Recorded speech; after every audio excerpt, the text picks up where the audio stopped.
Hello दोस्तों, welcome to Ranjan classes. तो friends, आशा રાખું છું તમે બધા મજામાં છો, મસ્ત છો। તો વીએમસી એટલે કે વડોદરા મ્યુનિસિપલ કોર્પોરેશનની અંદર ભરતી બહાર પડેલી છે, બરાબર। તો એનો સિલેબસ આવી ગયો છે। હમણાં એક બે દિવસ પહેલા એનો મેં વિડિયો બનાવ્યો હતો, બરાબર, ફોર્મ ભરવાનો।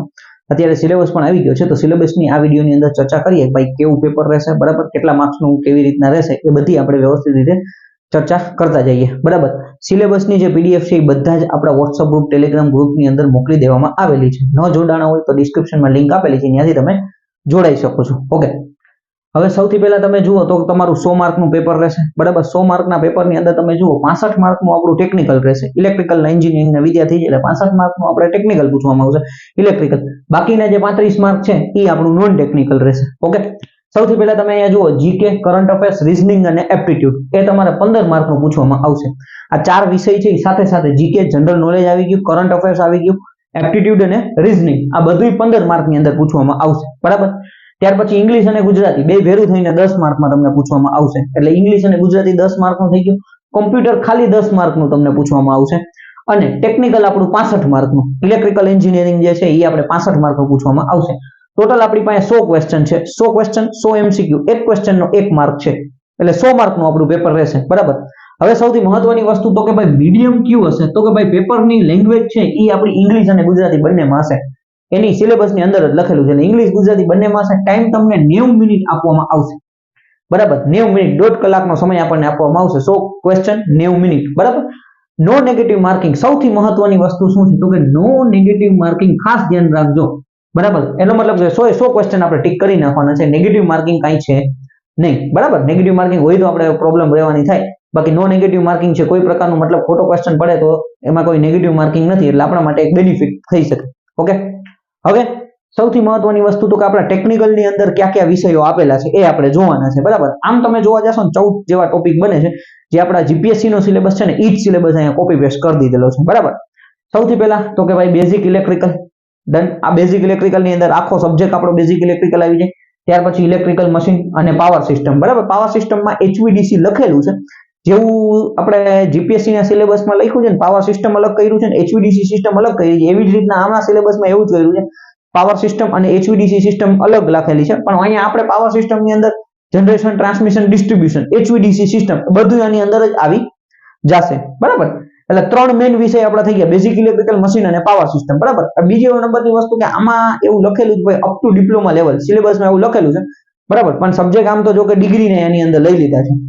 ત્રણ આપણા મેઇન વિષય થયા, જે સૌથી વધારે વેટેજ ધરાવે છે, બરાબર, basic electrical machine, power system, આમાં નેટવર્ક આવી જશે બેઝિક ઇલેક્ટ્રિકલ ની અંદર, બરાબર।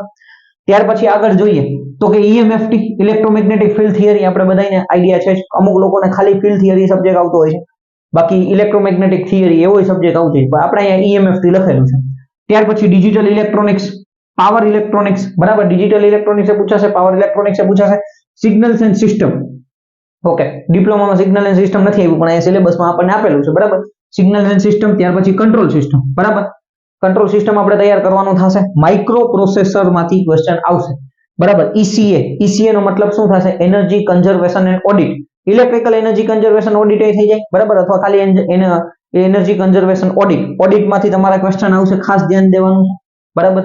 ત્યાર પછી તમે જુઓ ઇલેક્ટ્રિસિટી એક્ટ 2003 આઈ રૂલ્સ, બરાબર, આ બધા આખો મસ્ત ટોપિક લખેલો છે, એટલે ઇલેક્ટ્રિસિટી એક્ટ 2003 આઈ રૂલ્સ માંથી તમને ક્વેશ્ચન આવી શકે છે। કરંટ ટ્રેન્ડ, અત્યારે ઇલેક્ટ્રિકલ એન્જિનિયરિંગના જે કરંટ ટ્રેન્ડ ચાલતા હોય, બરાબર, એમાં કઈ નવી શોધખોળ થઈ હોય તો એમાંથી પણ ક્વેશ્ચન તમને આવી શકે છે। ઓકે, એટલે આ તમને અહીંયા 14 ટોપિક તમને આપેલા છે, કદાચ સિલેબસની પીડીએફ તમે જોશો એકાદ બે ટોપિક વધારે હશે, પણ મેં અહીંયા આપણે જેમ કે ECA લખેલું છે, તમે ECA ની અંદર જ લઈ લીધું છે, HVDC પાવર સિસ્ટમ ની અંદર જ લઈ લીધું છે, એટલે એક બે ટોપિક આપડા ઓછા થઈ જાય, બરાબર। એટલે આ પ્રમાણે તમારે ટેકનિકલ જેટલા પણ વિદ્યાર્થી મિત્રો તૈયારી કરવાના હોય તો અત્યારથી ચાલુ કરી દેજો। ઓકે, પરીક્ષા ક્યારે આવે એનું કઈ ફિક્સ નથી હોતું, પણ સૌથી મહત્વની વસ્તુ એ છે કે ભાઈ આપણે પહેલેથી તૈયારી 14 ટોપિક કીધેલા છે, તો 1 બાય 1 તમારે તૈયાર ચાલુ કરી દેવાના છે, બરાબર। બુક માટે સેમ એઝ ઇટ ઇઝ, હંમેશા જે હું કહું છું એ, બરાબર, આપણે આર.કે. રાજપૂત, વીકે મહેતા કે જેબી ગુપ્તા કરશો તો તમારે ફાયદો રહેશે, બરાબર। અથવા AJE ની જે મેં હમણાં બુક રિકમેન્ડેડ કરી છે ટેક્સ્ટ બુક ની, બરાબર, તો એ તમે પરચેસ કરી શકો છો અથવા જોઈ શકો છો, AJE અથવા SSC JE ની જે બુક આવે છે એના માટે, બરાબર। બાકી ગુપ્તા કરો અને વીકે મહેતા કરો તો પણ તમારે ચાલશે, આપણા ટેકનિકલ સિલેબસ માટે, બરાબર। સૌથી વધારે વેટેજ કોના ઉપર આપવું? તો ખાસ ધ્યાન રાખો ભાઈ, આપણે ટેકનિકલની તૈયારી કરતા હોય ને તો ભાઈ આપણા 3-4 સબ્જેક્ટ એવા હોવા જોઈએ જે ફૂલ પાવરફુલ હોવા જોઈએ. તો એ આપણા આ 3 છે: basic electrical machine power system, ત્યાર પછી તમે જુઓ ડિજિટલ ઇલેક્ટ્રોનિક્સ, પાવર ઇલેક્ટ્રોનિક્સ, બરાબર. આ એવા વિષયો છે કે જે બધી પરીક્ષાઓની અંદર પૂછાય છે, બરાબર. તો આ 4-5 વિષયો આપણે વ્યવસ્થિત રીતે તૈયાર કરી લઈએ તો ઘણું બધું આપણને બેનિફિટ થઈ જાય. એટલે આ બધા વિષય ઉપર તમે વધારેમાં વધારે ધ્યાન આપો, બરાબર. ત્યાર પછી તમે કંટ્રોલ સિસ્ટમના બેઝિક ક્વેશ્ચન જુઓ, માઇક્રોપ્રોસેસરના જુઓ, ECA ના જુઓ. હવે આના માટે એક્ટ માટે શું કરો તો કે જીપીએસસી ના જે જૂના પેપરો છે એ બધા પેપરોની અંદર જે ક્વેશ્ચન પૂછાયેલા છે એ બધા ક્વેશ્ચન છે ને પાછા કરી લો, બરાબર. એટલે તમને એમાંથી ઘણો બધો બેનિફિટ થઈ જશે. બાકી હવે આમાં તો આઈ રૂલ્સ ને બધું વાંચવા જાય તો આપણે બહુ પ્રોબ્લેમ થઈ જાય. ઓકે, એટલે આ પ્રમાણે વ્યવસ્થિત રીતે તમે સિલેબસ જુઓ અને સિલેબસ પ્રમાણે તમે તૈયારી ચાલુ કરી દો. ઓકે, 100 માર્કનું છે તો 100 માર્ક પ્રમાણે તમે જુઓ કે ભાઈ હું તો હર વખતે એવું માનીને ચાલુ છું ભાઈ તમે આની પહેલા તૈયારી કરી લો તો તમને રીઝનિંગ એપ્ટિટ્યુડ આવડતું હશે, બરાબર. તો રીઝનિંગ એપ્ટિટ્યુડ છે તો થોડું કરંટ અફેર્સ જીકે જોવાનું થાય એટલે 15 માર્ક થઈ ગયા. ઇંગ્લિશ ગુજરાતી 10 માર્ક, કોમ્પ્યુટર આપણને આવડે, બરાબર. તો 10 માર્ક એના થઈ જાય. થોડુંક રિવિઝન કરો વ્યવસ્થિત રીતે અથવા કોઈ પણ મેગા લેક્ચર જોઈ લો તોય તમને 10 માંથી 7-8 માર્ક સુધીનો તો તમે કવર કરી જ લો, બરાબર. બહુ હાર્ડ હોતું નથી. એટલે આ 35 માંથી સારો એવો આપણે કવર કરી શકીએ છીએ. 65 માંથી જેટલું મેક્સિમમ કહીએ એ પ્રમાણે આપણે ફાયદો થઈ શકે છે, બરાબર. એટલે સૌથી મહત્વની વસ્તુ કે મેઇન જે વિષયો છે એના ઉપર વધારે ટોપિક કરો, એને વધારે રિવિઝન કરો, બરાબર. અઘરું ક્યાંથી કરશે તો કે ભાઈ માનો કે સિગ્નલ સિસ્ટમ છે, ઇલેક્ટ્રોમેગ્નેટિક ફિલ્ડ થિયરી છે, ત્યાંથી અઘરું કાઢી શકે. એમાંથી બેઝિક કરે ને, બેઝિક ક્વેશ્ચન પૂછે ને આપણને ન આવડતો હોય તો આપણા માટે અઘરું કહેવાય. પણ આની અંદરથી છેલ્લા ક્વેશ્ચનો અથવા અઘરા ક્વેશ્ચનો આપણા જવા ન જોઈએ, એવું આપણે ટ્રાય કરવી જોઈએ, બરાબર. એટલે આ પ્રમાણે તમે આગળ વધી શકો છો. ઓકે, બાકી કંઈ પણ ક્વેશ્ચન હોય તો તમે કમેન્ટ કરી શકો છો અથવા મને પર્સનલમાં મેસેજ કરી શકો છો. Thank you friends.